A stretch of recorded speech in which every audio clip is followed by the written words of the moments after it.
This channel is made possible by viewers like you. My viewers, subscribers, and patrons greatly help to keep this channel going. I wouldn't be here today if it wasn't for all of you. Please make sure to subscribe so you don't miss any uploads. And if you'd like to go the extra mile, please check out my Patreon page. For just $1 a month, you'll get access to what I'm working on, previews of upcoming content, and even early videos, along with other tier options for those that are interested. Thank you, and now on to the video.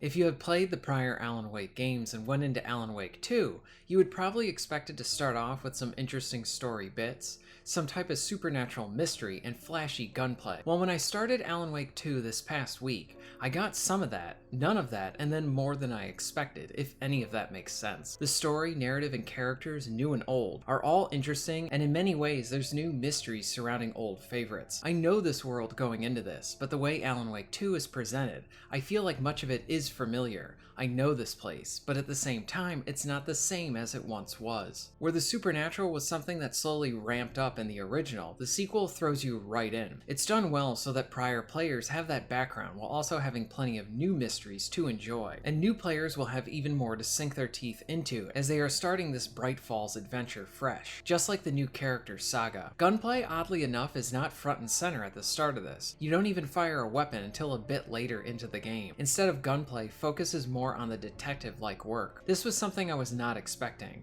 but was very happy with this surprise. Before we go any further, I want to thank Epic Games and Remedy for providing an early code for the channel, and for the purposes of this video, I'm going to try and keep everything a bit more vague, because the game is not yet out for everyone, and I have certain embargo restrictions to abide by too. What can you tell us about the crime scene? Tell them about the heart. I was getting to that, Thornton. Well, we reckon there are some organs that are currently outside the victim's person.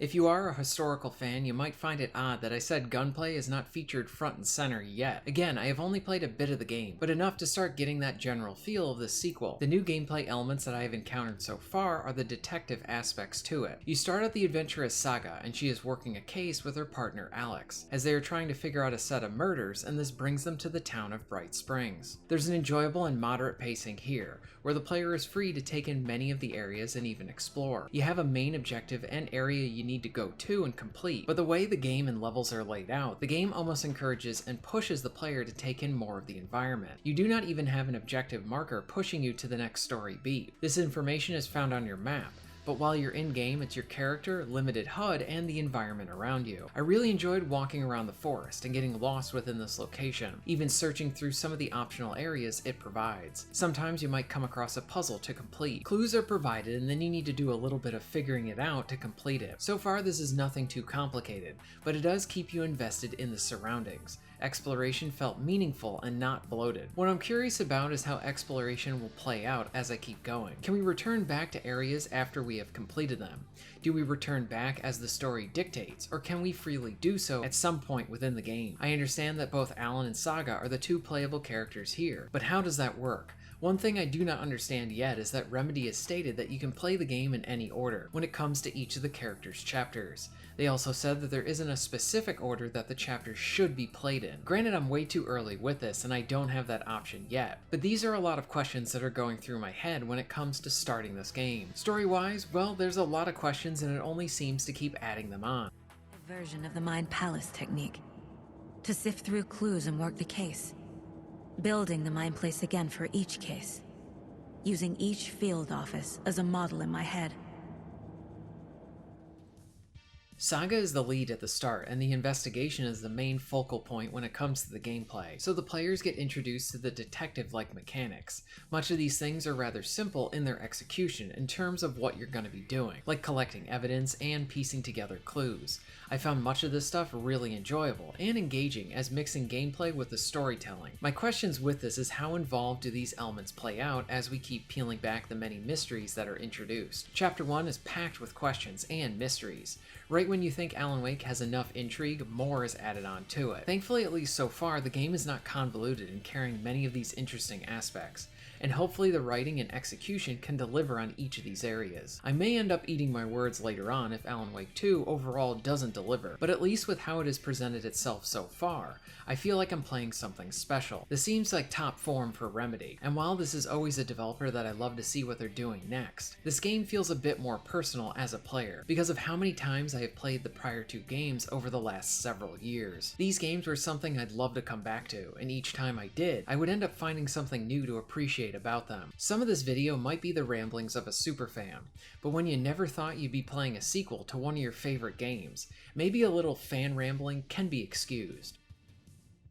I hope I have helped to provide a bit more of a picture on what Alan Wake 2 at least initially provides, and maybe the detective aspects are something that gets you more interested in something like this. I plan on releasing a video tomorrow that discusses much of the same stuff, but with less vagueness because the game will be out now. It is a bit surreal to be here making a video on Alan Wake 2. I honestly didn't know if we would even be in a situation where a sequel would happen. The original and American Nightmare have been out for a long time, and before any hints of the sequel were coming out as the remaster was being talked about, for the most part, I was at peace that we may never see another game, and as a whole, that's okay. The first game and then American Nightmare provided enough closure to keep me satisfied with the story. Sure, I wanted more, but what I had was pretty great, and I was happy to even have that. And now with the sequel out, and something that I can play right now, I just hope that Remedy knocks it out of the park. Like I have touched on here in this video, I do like what I have played and experienced so far. It is definitely not what I expected. Overall, it's a lot darker, and much more of a horror title, even more than the first. Much of my worries for this game come from much of the modern entertainment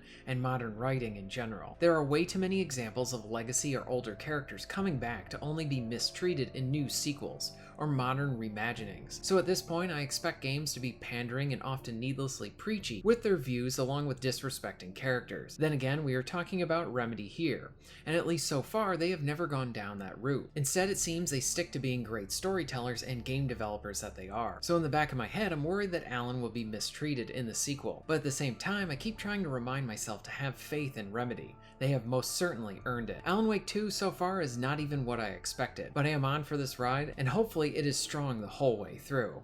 So who is picking up Alan Wake 2 this week? Are you excited for this one? Let me know all of this in the comments down below. If you're interested in being notified of new videos, please hit the subscribe button and bell. And if you would like to support the channel and get early access to content, please check out my Patreon. All of the links will be at the end of this video and within the description. And thank you very much for watching.